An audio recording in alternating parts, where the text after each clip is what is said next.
حضرت عمر فاروق معصوم بچوں کی بھوک۔ حنظلہ اور ذکرہ عشاء کی نماز کے بعد کمرے میں پلنگ پر لیٹے ہوئے تھے۔ امی نے کہا، آج میں تمہیں حضرت عمر رضی اللہ عنہ کا ایک واقعہ سناؤں گی جو ایک تاریک اور ڈراؤنی رات میں پیش آیا۔ امی نے قصہ شروع کیا۔ ایک رات مدینے کی گلیوں میں سناٹا چھایا ہوا تھا۔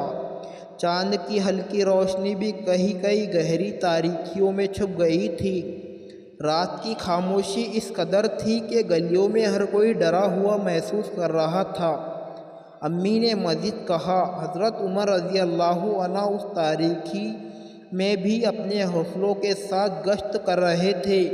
انہوں نے سر پر ایک کلاوہ ڈال رکھی تھی اور چہرہ چھپانے کے لیے ایک کالی چادر اوڑھی ہوئی تھی تاکہ کوئی انہیں نہ پہچان سکے۔ اس رات کا سکوت اور گہرائی حضرت عمر رضی اللہ عنہ کو مزید اسرار اور تنہا محسوس کر رہا تھا۔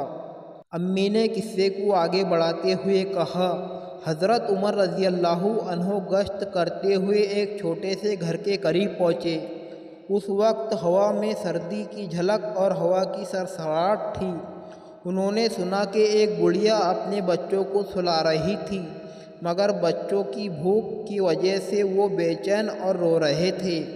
امی نے کہا، حضرت عمر رضی اللہ عنہ نے دیکھا کہ بڑھیا چولہے پر ایک ہانڈی رکھی ہوئی ہے جس میں صرف پانی ہے۔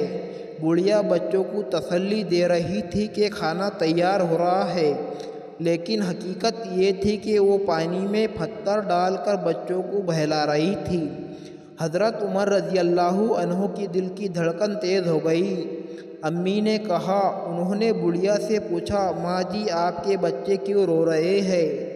بڑھیا نے دل کے ٹوٹنے کے ساتھ جواب دیا، بیٹا ہم بہت غریب ہیں اور ہمارے پاس کھانے کے لیے کچھ نہیں ہے۔ امی نے قصے کو آگے بڑھاتے ہوئے کہا، حضرت عمر رضی اللہ عنہ نے فوراً بیت المال کی طرف دوڑ لگائی۔ تاریکی میں چلتے ہوئے ان کے قدموں کی آواز سنائی دے رہی تھی۔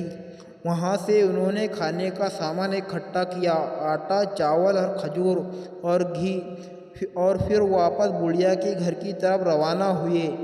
جب حضرت عمر رضی اللہ عنہ بڑھیا کے گھر پہنچے تو انہوں نے خود کھانا بنایا اور بچوں کو کھلایا۔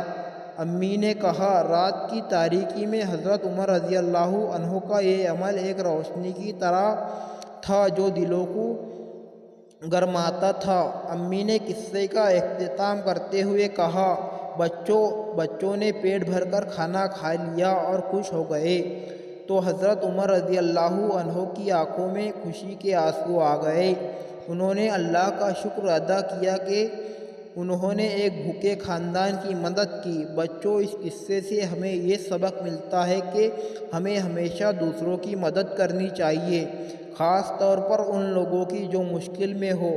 امی نے کہا، حضرت عمر رضی اللہ عنہ کی طرح ہمیں بھی انصاف اور ہمدردی اور نیکی کا دامن تھامے رکھنا چاہیے۔ حنظلہ اور ذکرہ نے قصے کو بہت پسند کیا اور امی کو شکریہ کہا۔ امی نے مسکراتے ہوئے کہا، یہ تھی ہماری آج کی کہانی۔ انشاءاللہ اگلی بار ایک اور خوبصورت قصے کے ساتھ حاضر ہوں گے۔ اللہ حافظ۔